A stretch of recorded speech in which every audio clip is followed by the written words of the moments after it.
um tema que é muito legal, tecnologia para melhorar a nossa produção de proteína animal. Aves, por exemplo, o Brasil é campeão mundial na produção e na exportação de aves. A vacinação de embriões dessas aves, antes de os ovos eclodirem, tem se apresentado como um processo eficiente e econômico. Em tempos de gripe aviária, todas as inovações científicas são bem-vindas, e para falar sobre essa máquina que possui tecnologia que detecta e separa ovos não férteis de férteis, evitando o desperdício, nós vamos conversar com o Eduardo Muniz, médico veterinário, gerente técnico de aves da Zoete. Eduardo, obrigado por se juntar a nós. Já somos bom, vamos ficar melhor, é isso? É isso aí, Valteno. Eu que agradeço aí a participação nesse importante programa para a gente falar um pouquinho e divulgar as informações relacionadas à avicultura. Como você disse, o Brasil é um grande player aí, é um grande produtor de aves, somos os maiores exportadores de carne de frango do mundo, então é um orgulho trabalhar nesse setor, que é um setor tão importante da economia e da agropecuária, né? Essa questão que eu anunciei, falando dos embriões, que a vacinação já acontece antes, como é que se dá aí? Olha, isso daí foi eu considero a maior revolução na atividade avícola, porque hoje a maior parte dos frangos produzidos no Brasil, eles são vacinados antes de nascer dentro do ovo, né? Então o embrião, antes dele eclodir, né, 3 dias antes dele eclodir, ele recebe uma vacina. Isso é feito por um sistema automatizado, é uma máquina, né, que injeta com uma agulha a vacina no embrião, e a grande vantagem é que o pintinho ele já nasce com uma certa imunidade. Então, ele tem aí um ganho de tempo, né?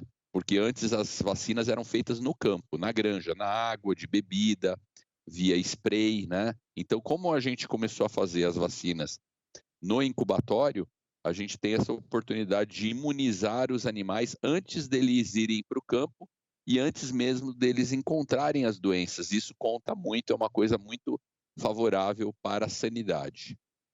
Eu queria muito ver essa máquina trabalhando. É uma pena que, vamos ver se depois a gente consegue imagem para poder mostrar como é que é.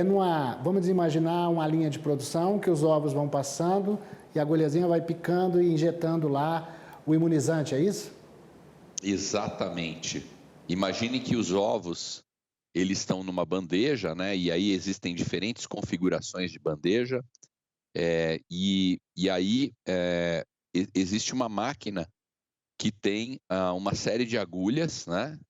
Uma agulha para cada alvéolo, né? Para cada local onde tem o ovo. E aí essa agulha, ela desce e inocula a vacina no embrião, fura a casca, né? Quebra a casca, e aí ela consegue fazer essa inoculação no embrião, vacinando, e é tão interessante que você já comentou, quando o ovo não tem um embrião, a máquina consegue identificar, porque não são todos os ovos que vão eclodir, alguns ovos falham, né? Então ela identifica, e aquele ovo, ele é removido e ele não é vacinado. Obviamente ele não é vacinado. Então também tem uma economia da vacina, porque aí a gente só vacina o ovo que tem o embrião. Vamos explicar para quem está nos assistindo que tipo de vacina é essa, porque quando a gente fala, por exemplo, de gripe aviária, a gente se orgulha, se jacta de falar que nós somos um plantel que exportamos zona livre de vacinação, né, contra a gripe aviária. Que tipo de vacina é essa que é aplicada no embrião? Perfeito. Nós, no Brasil, nas aves industriais, nós não temos nenhuma detecção de gripe aviária e as nossas aves não são vacinadas. Então, nós temos o melhor status sanitário possível, que é uma área livre sem vacinação. Agora, outras doenças ocorrem aqui no Brasil, como, por exemplo, a doença de Marek, a doença de Gumboro, bronquite infecciosa. Então, essas doenças, a gente precisa ter um controle, e aí esse controle, ele é feito com a vacinação. Então, os embriões, eles recebem no incubatório, nesse momento, um pouco antes de nascer, 3 dias, 2 dias antes de nascer, ele recebe essa vacina contra a marek, que é um vírus, né? Contra gumboro, que é outro vírus também, que acomete somente as aves. Então, com isso, a gente consegue ter uma produção com altíssimo nível de sanidade. Eu imagino que essa tecnologia não deve estar disponível para todo mundo, né? Ainda deve ter um custo, deve ser os grandes, mas é o começo, né, dessa. Certamente nós vamos multiplicar isso no futuro, né? Perfeito. Hoje, a estatística do Brasil é de que 85% é muito alto a participação das incubadoras que já vacinam em ovo. Então, quase que a maioria, né? Mas ainda existe um grupo aí de 15% de incubadoras onde a vacinação é feita quando o pintinho nasce.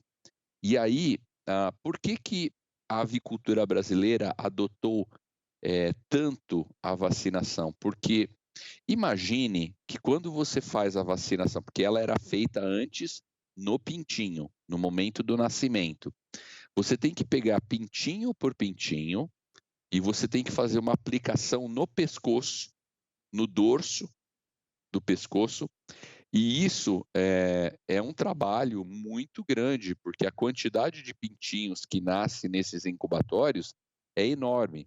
Então, a partir do momento que foi desenvolvida uma máquina que substituiu esse trabalho, que é um trabalho repetitivo, é um trabalho, inclusive, que o pessoal relata como sendo um trabalho cansativo, né? A maior parte dos incubatórios adotou essa tecnologia e a gente acredita que nos próximos anos, esses que não adotaram ainda vão estar utilizando a vacinação em ovo, porque ela tem essa vantagem. Primeiro, da proteção da imunidade precoce, mais cedo, e outro da redução do trabalho intenso que era feito quando a gente tinha que pegar pintinho por pintinho e fazer essa vacinação subcutânea no pescoço quando eles nasciam.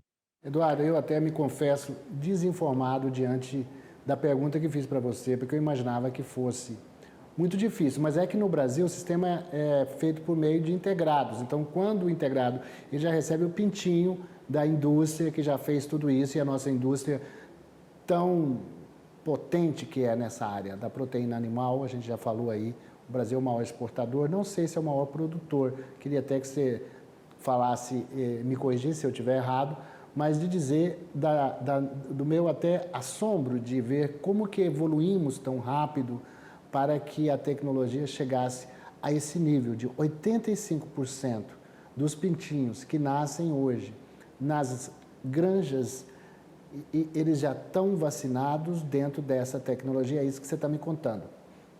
Exatamente, exatamente. E é interessante que quando a gente vai ao supermercado e compra o frango, né, a gente não tem ideia de quanta tecnologia tem ali, quantos procedimentos. O produtor rural também tem uma parcela muito importante, porque ele faz a criação desses animais em galpões super automatizados, onde a ração ela é distribuída automaticamente, a água também vai por bebedouros automáticos. Então, é incrível como a avicultura industrial ela cresceu no Brasil e hoje nós não somos os maiores produtores.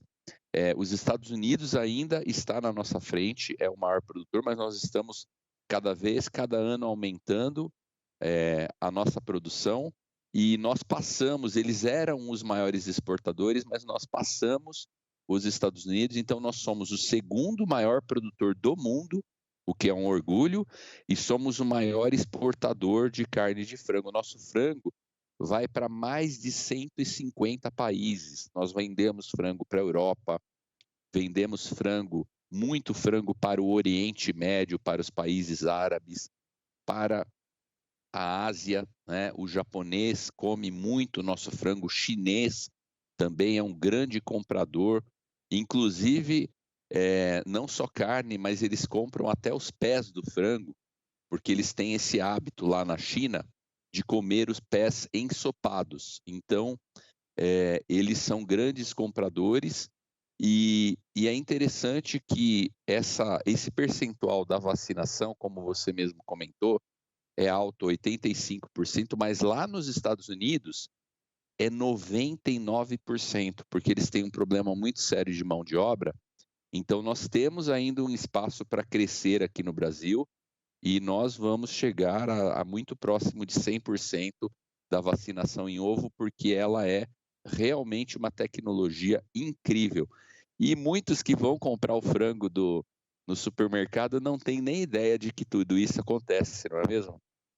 E vocês dessa área da proteína animal, o frango talvez tenha começado primeiro do que as outras proteínas a se organizar para a dona de casa no supermercado, né? Acho que já nos anos 70 já vinha lá um peru, um frango que vinha com um termômetrozinho que avisava quando ficou pronto, né? Você punha no forno, já vinha. Eu lembro dessas propagandas quando eu era criança.